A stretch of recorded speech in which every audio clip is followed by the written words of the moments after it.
लोकसभा चुनाव 2019।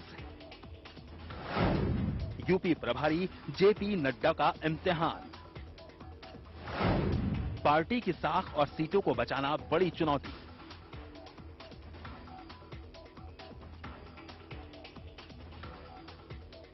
लोकसभा चुनाव 2019 का आधा मतदान हो चुका है। 6 मई को 5वें चरण का मतदान होगा। देश के बड़े राज्य उत्तर प्रदेश पर सभी राजनीतिक दल अपनी पकड़ को बनाने के लिए जी तोड़ मेहनत में लगे हुए हैं। इस बार भारतीय जनता पार्टी के लिए सीटों और साख को बचाना एक बड़ी चुनौती है, क्योंकि इस बार हालात 2014 से बिल्कुल अलग हैं। पार्टी ने उत्तर प्रदेश की स्थिति को और मजबूत करने के लिए केंद्रीय स्वास्थ्य मंत्री जेपी नड्डा को एक अहम जिम्मेदारी सौंपी है। जेपी नड्डा पर भरोसा करते हुए पार्टी ने उन्हें उत्तर प्रदेश का प्रभारी बनाया है। नड्डा भी अपनी इस जिम्मेदारी को बखूबी निभा रहे हैं। वो उन सब सीटों पर नजर बनाए हुए हैं जिन पर पार्टी की पकड़ थोड़ी बहुत कमजोर है, और जहां पर पार्टी की स्थिति अच्छी है वहां पर वो पकड़ को और मजबूत करने के लिए और भी ज्यादा मेहनत से लगे हैं। जेपी नड्डा भारतीय जनता पार्टी के कद्दावर नेताओं में से एक हैं। अपनी काबिलियत के दम पर नड्डा ने देश के बड़े राजनीतिक दल भारतीय जनता पार्टी में अपना अहम मुकाम बनाया और छोटे से राज्य हिमाचल प्रदेश से अपने केंद्रीय मंत्री बनने तक का सफर तय किया। जेपी नड्डा ने 1975 में जेपी आंदोलन से अपने राजनीतिक करियर की शुरुआत की। इस आंदोलन में हिस्सा लेने के बाद वो बीजेपी की छात्र शाखा एबीवीपी से जुड़ गए। 1977 में वो छात्र संघ का चुनाव जीतकर पटना कॉलेज के सचिव बने। हिमाचल प्रदेश में भी उन्होंने एलएलबी की पढ़ाई के दौरान छात्र संघ का चुनाव लड़ा और जीते। 1991 में वो अखिल भारतीय जनता युवा मोर्चा के राष्ट्रीय महासचिव बने। नड्डा ने 1993 में हिमाचल प्रदेश की बिलासपुर सीट से चुनाव लड़कर जीत हासिल की। बाद में वो हिमाचल प्रदेश में विधानसभा में नेता विपक्ष चुने गए। 1998 और 2007 में दोबारा इस सीट से चुनाव लड़ा और जीत हासिल की। 1998 में नड्डा को हिमाचल प्रदेश का स्वास्थ्य मंत्रालय दिया गया। 2007 में वो वन, पर्यावरण और संसदीय मामलों के मंत्री रहे। 2012 में जेपी नड्डा हिमाचल प्रदेश की तरफ से राज्यसभा भेजे गए। इसी दौरान उन्हें पार्टी का राष्ट्रीय महासचिव भी बनाया गया। 2014 में नरेंद्र मोदी सरकार में जेपी नड्डा को देश का स्वास्थ्य मंत्री बनाया गया। हाल ही में उन्हें विश्व तंबाकू नियंत्रण के लिए WHO से विशेष मान्यता पुरस्कार से नवाजा गया। बहरहाल, पार्टी के संकट मोचक कहे जाने वाले जेपी नड्डा ने कितनी बार पार्टी को संकट से उबारा है। प्रधानमंत्री नरेंद्र मोदी और बीजेपी अध्यक्ष अमित शाह के भरोसेमंद जेपी नड्डा को उनकी काबिलियत पर देश के इतने बड़े राज्य में पार्टी की बागडोर सौंपी गई, जिससे पता चलता है कि पार्टी में उनका कद कितना ऊंचा है। लेकिन उनका असली इम्तिहान अब लोकसभा चुनावों में है, जिसका सकारात्मक परिणाम लाना उनके लिए किसी चुनौती से कम नहीं है। और आज खुद बीजेपी के उत्तर प्रदेश प्रभारी जेपी नड्डा न्यूज 1 इंडिया पर एक्सक्लूसिव हैं, जिनसे हमारे एग्जीक्यूटिव एडिटर अवनीश विद्यार्थी ने खास बात की। आइए सुनते हैं क्या कुछ कहना है जेपी नड्डा का। लोकसभा के चुनाव बेहद दिलचस्प मोड़ पे पहुंच चुके हैं। चौथा चरण बीत चुका है और अब 5वें चरण की तरफ लगातार आगे बढ़ रहे हैं। उत्तर प्रदेश में रणनीति कौशल दिखाने के लिए बीजेपी ने पहले अमित शाह, फिर ओम प्रकाश माथुर, अब जेपी नड्डा प्रभारी के तौर पर उत्तर प्रदेश के साथ हमारे साथ मौजूद हैं इस वक्त। सर, जिस तरीके से ये सफलता या जिस तरफ आप कोशिश कर रहे हैं आगे बढ़ने की, एक बार फिर से 2014 की सफलता दोहराने की, कितना दबाव है आपके ऊपर? क्योंकि अमित शाह और ओम प्रकाश माथुर ने जिस तरह का परफॉर्मेंस दिया है उत्तर प्रदेश में, वो बेमिसाल था। देखिए, सबसे पहली बात तो यह है कि कोई दबाव नहीं है। हमारे वरिष्ठ नेताओं ने उत्तर प्रदेश में बहुत अच्छा काम 2013 के पश्चात ये पार्टी को आगे बढ़ाने में किया है। 2013 में जब हमारे राष्ट्रीय अध्यक्ष अमित भाई शाह यहाँ के प्रभारी बने, तो उस समय संगठन में एक विशेष योजना के तहत समाज के सभी वर्गों को भारतीय जनता पार्टी में समावेश करने का प्रयास हुआ, ताकि भारतीय जनता पार्टी एक सर्वस्पर्शी पार्टी, समाज का प्रतिबिंब बन सके, मिरर ऑफ द सोसाइटी बन सके। और उसको बखूबी अमित शाह जी ने किया। बाद में 2017 में अध्यक्ष जी के ही संगठन कौशल के कारण बूथ वर्किंग को मजबूत करने का प्रयास हुआ और ओम प्रकाश माथुर जी भी इस काम में लगे और कुल मिलाकर के अध्यक्ष जी का नेतृत्व और ओम प्रकाश माथुर जी का जमीनी स्तर पर बूथ को मजबूत करने की रणनीति जो की, उसका लाभ ये मिला कि हम 300 प्लस 325 हम सीट्स विधानसभा में हम जीत सके। और दबाव आज इसलिए नहीं है कि इन लोगों ने इतना बड़ा काम भारतीय जनता पार्टी का संगठन में खड़ा किया है कि आज बूथ वर्किंग जो है वो शाश्वत लंबे समय तक उसकी वर्किंग को एक सिस्टमेटाइज करके दिया गया जब मैं प्रभारी बना हूं। तो मैं ये मानता हूं कि उसको आज हमने सिर्फ इम्प्लीमेंटेशन करने का काम मेरे पास है और वह सारा संगठन इतना मजबूत है, इतने सब लोग पूरी ताकत के साथ लगे हैं कि उनके सहयोग से इस काम में हमको सफलता मिलने में कोई दिक्कत नहीं है। एक बात और है कि आदरणीय प्रधानमंत्री जी का नेतृत्व, उसको देश और उत्तर प्रदेश बहुत आशीर्वाद देने के लिए आतुर है। जो क्रेडिबल लीडरशिप उन्होंने दी है और जिसको सारा देश, सारी दुनिया, देश लोहा मानता है और दुनिया उसको सराहती है और प्रदेश जो है उसमें गर्व करता है। तो ऐसी परिस्थिति में उत्तर प्रदेश की जनता मोदी जी के नेतृत्व को आशीर्वाद देने के लिए आतुर है।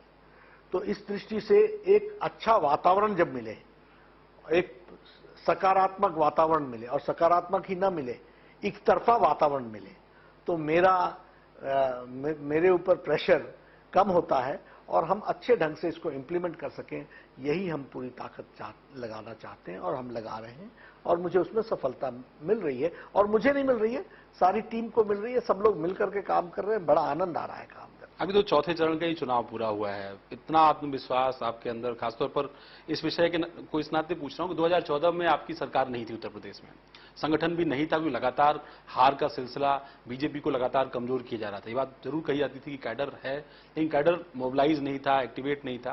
लेकिन जिस तरह से परिस्थितियां बदली हैं 2014 की सफलता के बाद, यानी जब आपके पास कैडर नहीं था, संगठन नहीं था, बावजूद इसके 2014 में आपको बड़ी सफलता उत्तर प्रदेश में मिली। 2017 के लोकसभा चुनाव तक, विधानसभा के चुनाव तक आपने एक बेहतर संगठन बना लिया। अब चूंकि 19 का चुनाव है और देश में 5 साल की आपकी सरकार हो चुकी है, उत्तर प्रदेश में भी 2 साल की, तमाम सारी ऐसी नकारात्मक बातें भी सरकार को लेकर के होती हैं, एंटी इनकम्बेंसी का फैक्टर होता है, लोकल विधायक, सांसद और मंत्री से भी लोग नाराज होते हैं। तो इन विषयों को कैसे टैकल किया आप लोगों ने? देखिए, सबसे पहली बात तो यह कि ये पहला चुनाव देश देख रहा है जो प्रो इनकम्बेंसी पर चुनाव हो रहा है, एंटी इनकम्बेंसी पर नहीं हो रहा है, प्रो इनकम्बेंसी पर हो रहा है। कह रहे हैं कि सत्ता के पक्ष में लहर है। यस, और लहर ही नहीं है, सुनामी है। मोदी जी के नेतृत्व में एक सुनामी है और पहली बार उन्होंने देखा, जनता ने देखा कि जो भारत की पॉलिटी, भारत के जो मतदाता है वो निराश, हताश, ऐसा ही चलेगा, कोई परिवर्तन नहीं हो सकता, सब बराबर हैं, इसमें से उभार करके प्रधानमंत्री जी ने इस देश में ये आशा आकांक्षा जताई कि ऐसा नहीं चलेगा, बदलाव आ रहा है, बदलाव आएगा, फर्क आएगा, समाज का हर वर्ग का प्रतिनिधित्व मिलेगा और सबका साथ और सबका विकास होगा। लेकिन ये बात जब मायावती और अखिलेश यादव 15 जनवरी को एक मंच पर आए और एक साथ महागठबंधन का ऐलान किया, उसी के दौर में लगभग आपको भी उत्तर प्रदेश का प्रभारी बनाया गया, तो चूंकि चुनौती इस नाते बढ़ जाती है, मतों के प्रतिशत को अगर जोड़ें 2014 या 2017 के हिसाब से, तो ये मुकाबला बेहद कड़ा हो जाता है। तो ऐसे में इस चुनौती को किस तरीके से आप लोगों ने इस वक्त हल करने की कोशिश की है अपने पक्ष में? देखिए, उस दिन भी राष्ट्रीय अध्यक्ष जी ने बड़े स्पष्ट शब्दों में कहा था, politics is chemistry not physics. ये कि इसका वोट इसको मिल जाएगा और इसका वोट इसको मिल जाएगा, नेता गले मिल सकते हैं, जनता नहीं मिलती। जनता जानती है कि किसका क्या किरदार रहा है और जो अनैतिक संबंध होते हैं या अनैतिक जिसको बोला जाए कि रिश्ते बनते हैं, वह रिश्ते टिकते नहीं हैं और कम से कम उसको जनता का आशीर्वाद नहीं मिलता। आप कह रहे हैं इस केमिकल इक्वेशन का कैटलिस्ट नहीं है कोई? बिल्कुल नहीं। ये आप जाति के आधार पर इन्होंने पार्टियां खड़ी की, जाति के आधार पर ये लड़ते रहे, गांव-गांव में इन्होंने झगड़े क्रिएट किए, खुद किए हैं। एक तरफ प्रधानमंत्री मोदी जी हैं, सबका साथ सबका विकास, सबको साथ लेकर के चलो, सबका समावेश करो, प्रदेश को आगे बढ़ाओ, देश को आगे बढ़ाओ, सबको एक साथ लेकर के चलो। और एक ये जिन्होंने वोट बैंक की राजनीति पर भाई को भाई का दुश्मन बनाया, तो ये लोग आपस में गले मिलने तो समर्थक नहीं मिलते, जनता नहीं मिलती। पर वो लोग तो आपके ऊपर भी आरोप लगाते हैं कि आप लोगों ने मुख्यमंत्री ऐसे आदमी को बना दिया जो भगवा राजनीति के समर्थक या उनका चेहरा माना जाता है, आपने उप मुख्यमंत्री उनको बना दिया जो किसी जाति विशेष से जुड़े हुए थे। तो इस तरह की बातें विपक्ष के लोग भी आप पर आरोप लगाते हैं। समाज के सभी लोगों का प्रतिनिधित्व हुआ, लेकिन सबका साथ सबका विकास हुआ, और साथ में विकास ही मंत्र रहा, और विकास के ही मंत्र को लेकर के हम आगे चले। योगी जी ने विकास के लिए यहां पर लॉ एंड ऑर्डर सिचुएशन को कंट्रोल करना था कि नहीं करना था, गुंडा राज समाप्त हुआ कि नहीं हुआ, आज हर एक व्यक्ति रात को दिन को कभी भी घूम करके अपने जीवन यापन का काम कर सकता है कि नहीं कर सकता है, गुंडा राज खत्म हुआ कि नहीं हुआ, एक शांति आई कि नहीं आई, विकास का पहल हुआ कि नहीं हुआ, यहां इन्वेस्टमेंट बढ़ा कि नहीं बढ़ा, इंफ्रास्ट्रक्चर क्रिएट हुआ कि नहीं हुआ। ये सब चीजें सबका साथ सबका विकास का बेसिक इंफ्रास्ट्रक्चर है जो बना है। और अखिलेश यादव कहते हैं कि वही बातें उद्घाटन भी आप करते हैं, उन्हीं विकास योजनाओं को सामने लाते हैं जो वो उनकी सरकार छोड़ के गई थी, मसलन मेट्रो की परियोजना या एक्सप्रेसवे की परियोजना। कोई नई बात आप लोग न ला पाए न कह पाए, ऐसा आरोप लगाते हैं। देखिए, जहां तक अखिलेश जी का सवाल है, ये पॉलिटिक्स को बहुत गहराई से करने वाले लोग नहीं है। इनको कोई जनता की चिंता बड़े नीचे स्तर पर जाकर के गहराई की समस्याओं को समझने का प्रयास नहीं होता है। इनके कौन से प्रोजेक्ट हैं जो सफल हुए? सारे प्रोजेक्ट्स तो कहीं ना कहीं कमीशन और टेंडर में फंस गए। तो इनका उद्देश्य क्या था? ये कहां विकास करना चाहते थे? मोदी जी इतना पैसा दे रहे थे, हमने यहां पर एम्बुलेंसेस से लेकर के सारे विकास के काम को चलाया, किसने रोके रखा? बच्चों को दवाइयां तक नहीं दे सके, जो हम डीवर्मिंग का प्रोग्राम चलाते थे उसका वो नीचे नहीं हुआ। हेल्थ के इंडिकेटर्स इतनी तेजी से कैसे इंप्रूव कर गए? तो ये उनका वह राजनीति में सत्ता को हथियाने के लिए काम कर रहे हैं। सत्ता के माध्यम से कोई उत्तर प्रदेश की जनता का भला करने के लिए काम कर रहे हैं, ऐसा नहीं है।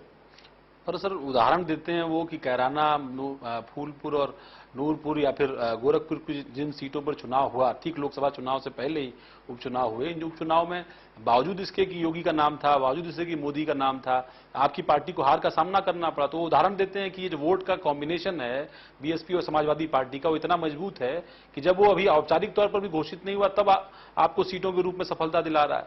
हर चुनाव अलग परिस्थितियों में होता है, उपचुनाव जनरल इलेक्शन नहीं होता, यही हमको समझना चाहिए। पर वो जब गोरखपुर की बात करते हैं तो कहते हैं कि वो इलाका है जहां पर इंसेफ्लाइटिस से बच्चे मर रहे थे, ऑक्सीजन की कमी थी और सरकार दिला नहीं पाई, और वो मुख्यमंत्री का क्षेत्र था। जब वो फूलपुर की बात करते हैं तो लगातार इस बात का आरोप लगाते हैं कि वहां पर किसी से आपने वादा किया था कि आप उसको मुख्यमंत्री बनाएंगे और आप उसको मुख्यमंत्री नहीं बनाते हैं। तो इस तरह के आरोप वो आपके आपसी झगड़े को ही मुद्दा बनाने की कोशिश करते हैं। जिनके पास मुद्दे नहीं होते वो ऐसे ही मुद्दे बनाते हैं। गोरखपुर की जनता जानती है कि बीआरडी मेडिकल कॉलेज में योगी आदित्यनाथ ने एज मेंबर पार्लियामेंट और जेपी नड्डा ने एज हेल्थ मिनिस्टर क्या क्या काम और क्या क्या प्रोजेक्ट्स नहीं दिए, लोग जानते हैं। विकास की दृष्टि से all India institute of medical sciences आदरणीय मोदी जी ने गोरखपुर को दिया और वो योगी आदित्यनाथ जी का निवेदन पर दिया, ये सब लोग जानते हैं। और वो पूर्वांचल को एक स्थान स्थापित करने की दृष्टि से, पूर्वांचल में स्वास्थ्य की दृष्टि को ध्यान में रख करके ये काम हुआ है। तो ऐसा नहीं है, जो काम हुए हैं वो सारे के सारे बहुत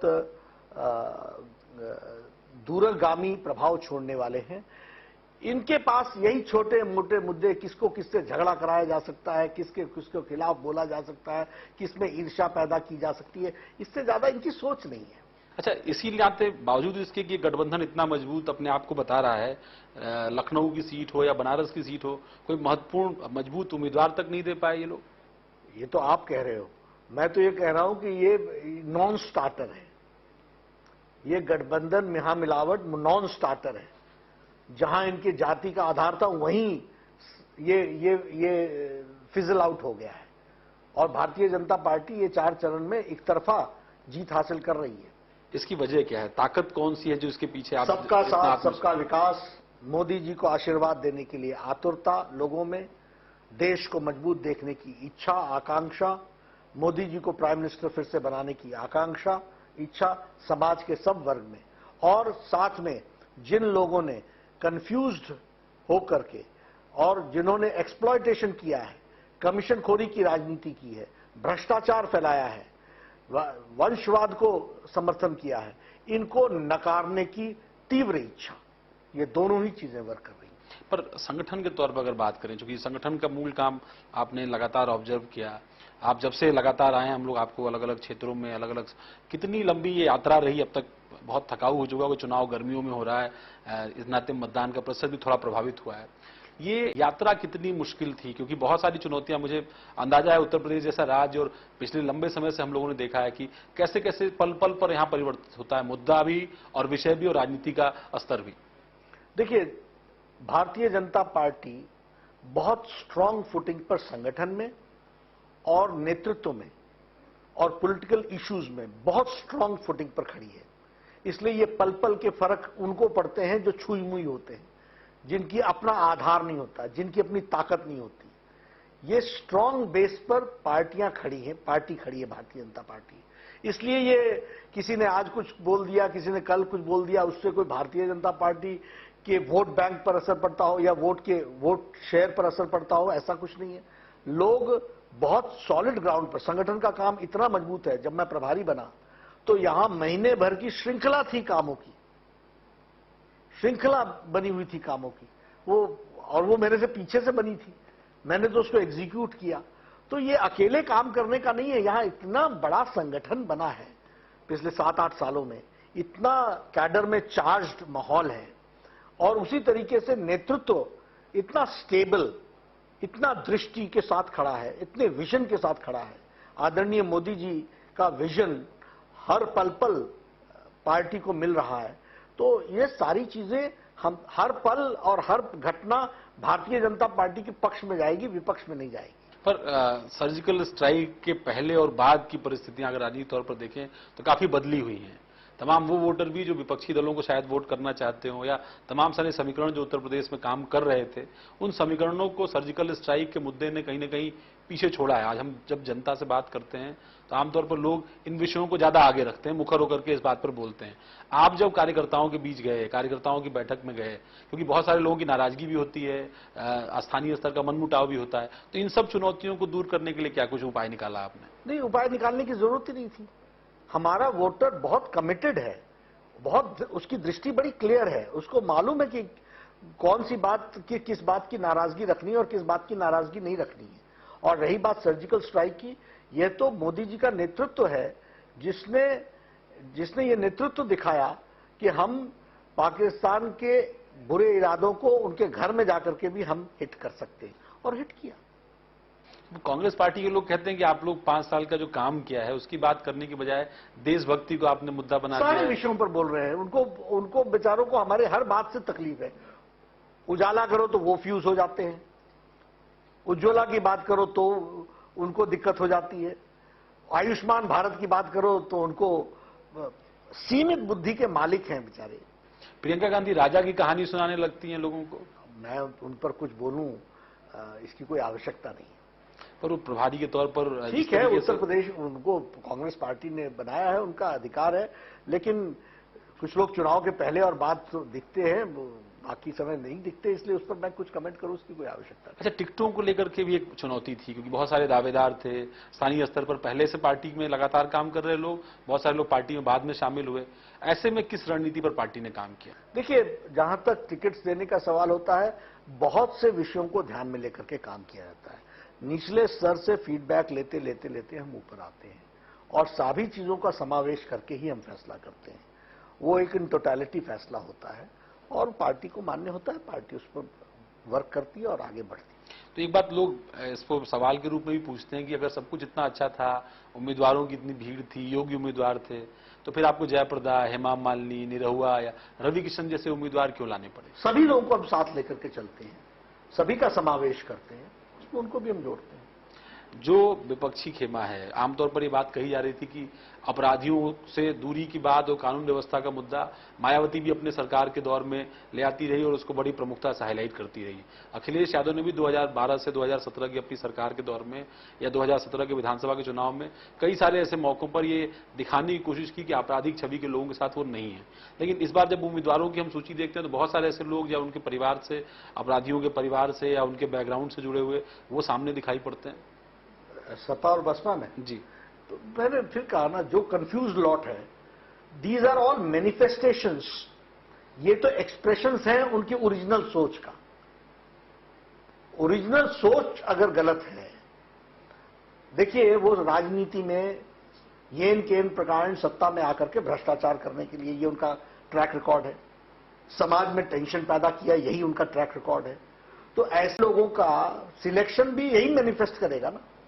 तो कह रहे हैं कि समाज को तोड़ने वाली शक्तियों के खिलाफ हमने एक गठबंधन किया है, तमाम मतभेदों के बावजूद हम एक मंच पर आए हैं। वो इसलिए क्योंकि उनको सत्ता में आने की इच्छा थी और उत्तर प्रदेश की जनता उनको नकार रही है। मायावती काउंटर अटैक करती हैं कि दलितों को, अल्पसंख्यकों को, जो उनका वोट बैंक है, उसको वोट नहीं डालने दिया गया पश्चिमी उत्तर प्रदेश में। ये bad craftsman blames his tools. जो एक गलत क्राफ्ट्समैन होता है वो अपने औजार को दोष देता है। तो ईवीएम को लेकर के भी यही बात कही गई। तो अब चौथे चरण तक आते आते तक ईवीएम में आ गया ना, तो ये अपने आप में बता रहा है कि वो हार रहे हैं। पर आज भी अखिलेश यादव बाहर थे, कई जगहों पर सभाओं में थे, या प्रियंका गांधी भी प्रधानमंत्री को लेकर के। आज सुबह मायावती ने भी प्रेस कॉन्फ्रेंस की और प्रधानमंत्री की जाति को लेकर के, प्रधानमंत्री के भाषणों को लेकर के भी बहुत सारी बातें कही। ये मुद्दा क्या है? वो ये कह रहे हैं कि बीजेपी लोग के जो लोग हैं वो सांसदों को चुनाव नहीं लड़ा रहे, अपना जनप्रतिनिधि नहीं लड़ा रहे हैं, वो बस एक नाम जानते हैं, प्रधानमंत्री का नाम ले रहे हैं, उसके अलावा उनके पास कुछ कहने को नहीं है। आपके पास जो कुछ कहने को आप कहिए ना, हमारी चिंता आप छोड़ दीजिए ना। भारतीय जनता पार्टी सबका साथ सबका विकास लेकर के चल रही है ना, समाज के सभी वर्गों को जोड़ रही है ना, अच्छी छवि के सब लोगों को लेकर के आगे बढ़ने का प्रयास कर रही है ना। आपके पास क्या है, आपका क्या किरदार है, वो आप देखिए। भारतीय जनता पार्टी वोट अपने काम के आधार पर, अपने नेतृत्व के आधार पर मांग रही है। हम किसी, मैं तो सिर्फ इतना ही बोल रहा हूं कि सीमित बुद्धि के मालिक हैं, उन पर हम चर्चा क्या करें। आपने हमसे कई प्रश्न पूछ लिए, मैंने नहीं जवाब दिया। अच्छा, पर बहुत सारे सवालों में ये बात भी, लेकिन अगर हमारे पास स्ट्रेंथ है, भारतीय जनता पार्टी के पास मोदी जी जैसा नेता है जिसको दुनिया उसका लोहा मान रही है, देश उनको चाह रहा है, सराह रहा है, तो हमारा ये कर्तव्य बनता है कि हम उनके नेतृत्व में पूरी की पूरी ताकत को लेकर के देश को और मजबूती की ओर ले जाए। पर विवादित बयानों की श्रृंखला तो फिर भी जारी रही दोनों पक्षों से, चाहे महागठबंधन हो, कांग्रेस हो, या फिर आपके बीजेपी के नेताओं ने। देखिए, हमारे यहां ऐसे स्टेटमेंट्स बहुत कम दिए जाते हैं, लेकिन हां, स्टेटमेंट्स तब दिए जाते हैं जब विपक्ष इन विषयों को उठाता है। जिस तरीके से बल्ली और अली की बात का विषय मायावती ने उठाया था, जाति का विषय मायावती ने उठाया था, तो ये स्पष्ट बताता है, और ये हमारी जिम्मेवारी है कि आप अगर जनता को गुमराह करने के लिए गलत बयानबाजी करें तो उसको ट्रैक को, रिकॉर्ड को स्ट्रेट करना हमारा जिम्मेवारी बनती है। दो जगहों पर सरकार हो, चाहे देश के की सरकार हो या उत्तर प्रदेश में अब 2 साल की आपकी सरकार है, तो इसको लेकर के भी एक विषय जरूर रहा होगा। आप तमाम सारे कार्यकर्ताओं के बीच, जनता के बीच जा रहे हैं। एक तो कार्यकर्ताओं का समायोजन एक बड़ा विषय था, विधायकों और सांसदों के प्रति लोगों की नाराजगी भी एक विषय थी। इसको किस तरीके से आप लोगों ने हल किया है? देखिए, चुनाव जिस दृष्टि से होता है उसको ध्यान में रख करके किया जाता है। एट एनी गिवन टाइम कभी भी सब लोग सबसे खुश हों ऐसा संभव नहीं होता, लेकिन चुनाव के दृष्टि से सम टोटल में क्या आवश्यक होता है इसको हमारा कार्यकर्ता जानता है और उसको भरपूर उसकी जिम्मेदारी को निभाता है। आज देश की आवश्यकता है कि भारतीय जनता पार्टी पूरी मेजॉरिटी के साथ आए, मोदी जी के नेतृत्व में आए और उस काम में जुटा है। विपक्ष के लोग ये भी सवाल कर रहे हैं कि आप लोगों ने प्रियंका गांधी या अखिलेश यादव से ये सवाल किया कि आप जब अयोध्या गए तो राम मंदिर का दर्शन करने क्यों नहीं गए? आपके कार्यकर्ता नेताओं ने पूछा। अब जब मोदी जी वहां गए तो उन्होंने भी दर्शन नहीं किए, वो भी उन्होंने नाम भी नहीं लिया। मोदी जी का ट्रैक रिकॉर्ड है, जब वो चुनाव की सभाओं में जाते हैं तो एक सभा से दूसरी सभा में ही जाते हैं और इसी दृष्टि से वो काम करते हैं। एक आखिरी सवाल आपसे पूछूंगा, जो ये पूरी लंबी यात्रा उत्तर प्रदेश की आपकी है, एक अंदाजा, क्योंकि एक लंबी सभाओं की श्रृंखला भी रही होगी, बैठकों की भी एक लंबी श्रृंखला रही होगी, यात्राओं की भी एक लंबी श्रृंखला रही होगी, ये कमोबेश कितनी थी? क्योंकि हमने पिछले प्रभारियों को देखा, लगातार मैराथन बैठकें, मैराथन यात्राएं और सभाओं का दौर रहा। देखिए, मैं सभी क्षेत्रों में घूम चुका हूं, सारी 6 क्षेत्रों के सभी के साथ मिल चुका हूं, 80 की 80 लोकसभा के लोगों के साथ मिल चुका हूं। अलग से भी लगभग आज 48 लोकसभा की बैठकें ले चुका हूं और ये सिलसिला जारी है। कल भी मैं 3 लोकसभाओं की बैठक लूंगा, हर दिन 3-3 लेते हुए 80 हम कंप्लीट करने वाले हैं। सबकी बारीकियों को हम डिस्कस करते हैं, वहां के चुनाव की रणनीति में क्या क्या चीजें जोड़नी है और किन किन चीजों पर ध्यान रखना है, उस पर हम ध्यान देते हैं। संगठन के कार्यकर्ताओं से फीडबैक लेते हैं और उसको और किस तरीके से उसकी फाइन ट्यूनिंग की जा सकती है, उस पर हम काम। आने वाले चरणों को लेकर के किस तरह आश्वस्त हैं आप? मैं पूरी तरीके से आश्वस्त हूं। एक तरफा फैसला उत्तर प्रदेश की जनता आदरणीय मोदी जी को आशीर्वाद देने के लिए आतुर है। तो ये थे जेपी नड्डा, केंद्रीय मंत्री और उत्तर प्रदेश के प्रभारी, जो बेहद रिलैक्स, आत्मविश्वास से लबरेज हैं और लगातार इनका मानना है कि उत्तर प्रदेश में जिस तरह संगठन तैयार है, देश की जनता, प्रदेश की जनता लगातार जिस तरीके से प्रधानमंत्री का नाम ले रही है, उन्हें भरोसा है कि उत्तर प्रदेश में 2014 और 2017 की जो सफलता है वो बीजेपी